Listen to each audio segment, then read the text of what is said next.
কক্সবাজারে বিমান ঘাঁটিতে হামলার ঘটনা ঘটেছে। বিমান বাহিনী ঘাঁটি কক্সবাজার সংলগ্ন সমিতিপাড়ার কিছু দুর্বৃত্ত বিমান বাহিনী ঘাঁটি কক্সবাজারের ওপর অতর্কিত হামলা চালিয়েছে। সোমবার বেলা 11টার দিকে হামলা হয়েছে বলে জানা গেছে। এক সংবাদ বিজ্ঞপ্তিতে এ তথ্য জানিয়েছে আন্তঃবাহিনী জনসংযোগ পরিদপ্তর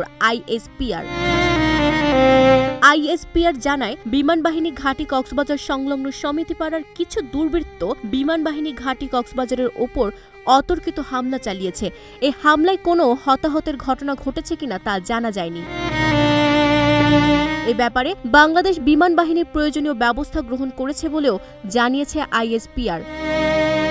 তবে স্থানীয়রা জানান, বিমান বাহিনীর ঘাঁটি কক্সবাজার সংলগ্ন সমিতিপাড়ার উচ্ছেদ অভিযানকে কেন্দ্র করে এই হামলার ঘটনা ঘটেছে। স্থানীয় প্রশাসন ও বাংলাদেশ বিমান বাহিনীর সদস্যরা সমিতির সামাল দেওয়ার চেষ্টা করছেন।